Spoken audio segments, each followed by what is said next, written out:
Success ಅಂದರೆ ಅದೇ ಸ್ವಲ್ಪ ಫೈನಾನ್ಷಿಯಲಿ ಪ್ರಾಬ್ಲಮ್ ಇತ್ತು, ಆಮೇಲೆ ಇವ್ರ ಕೆಲಸದಲ್ಲಿ ಪ್ರಾಬ್ಲಮ್ ಇತ್ತು. ಫುಲ್ ಎಲ್ಲ ಕ್ಲಿಯರ್ ಆಗಿದೆ ಇವಾಗ.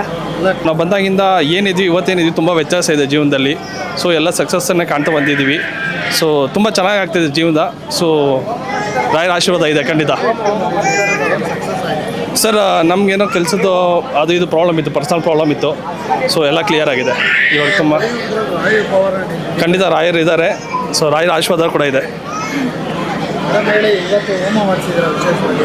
ಅದೇ ಇವ್ರ ಕೆಲಸದಲ್ಲಿ ಪ್ರಾಬ್ಲಮ್ ಆಗಿತ್ತು, ಅದೆಲ್ಲ ಸರಿ ಆಯಿತು.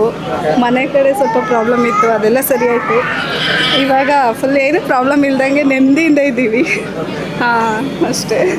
ಅಂದರೆ ನಂಬಿಕೆ ಇಟ್ಟು ಬರಬೇಕಷ್ಟೇ. ರಾಯರಿದ್ದಾರೆ. ಹಾಂ ನಂಬಿಕೆ ಇಟ್ಟು ಬರಬೇಕಷ್ಟೇ. ನಾವು ಡೌಟಿಂದ ಬಂದರೆ ಯಾವುದೂ ಆಗಲ್ಲ. ಏನು ಹೇಳ್ತೀರಾ ಮೇಡಮ್, ಸಕ್ಸಸ್ ಆಗಿದ್ದೀರಾ? ಸಕ್ಸಸ್ ಅಂದರೆ ಅದೇ ಸ್ವಲ್ಪ ಫೈನಾನ್ಷಿಯಲಿ ಪ್ರಾಬ್ಲಮ್ ಇತ್ತು, ಆಮೇಲೆ ಇವ್ರ ಕೆಲಸದಲ್ಲಿ ಪ್ರಾಬ್ಲಮ್ ಇತ್ತು. ಫುಲ್ ಎಲ್ಲ ಕ್ಲಿಯರ್ ಆಗಿದೆ ಇವಾಗ. ಹಾಂ ಎಲ್ಲ ಕ್ಲಿಯರ್ ಆಗಿದೆ. ನಮಗೆ ಸ್ಟಾರ್ಟಿಂಗ್ ಒಂದು ಫೈವ್ ವೀಕ್ಸ್ ಬಂದ್ವಿ. ಅಷ್ಟೊತ್ತಿಗಾಗಲೇ ಸ್ವಲ್ಪ ನಮಗೆ ಸ್ಟಾರ್ಟ್ ಆಯ್ತದು.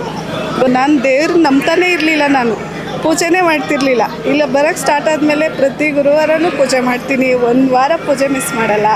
ದೇವಸ್ಥಾನಕ್ಕೆ ಬರಬೇಕು ಅಂತ ಮನಸ್ಸಾಗುತ್ತೆ, ಇದ್ದಕ್ಕಿದ್ದಂಗೆ ಬರ್ತಾ ಇರ್ತೀವಿ.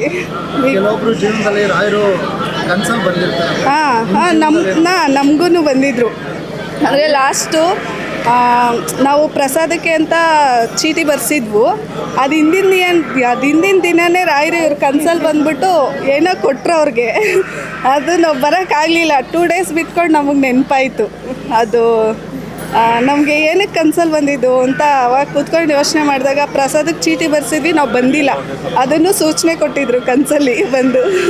ಆ ಥರ ಎಲ್ಲ ಆಗಿದೆ ನಮಗೆ. ರಾಯರಿದ್ದಾರೆ ಅಷ್ಟೇ, ನಮ್ಮ ಲೈಫಲ್ಲಿ ಇದ್ದಾರೆ. ಬೇರೆಯವ್ರದ್ದು ಹೆಂಗೋ ಗೊತ್ತಿಲ್ಲ, ನಮಗಂತೂ ಸಕ್ಸಸ್ ಆಗಿದೆ.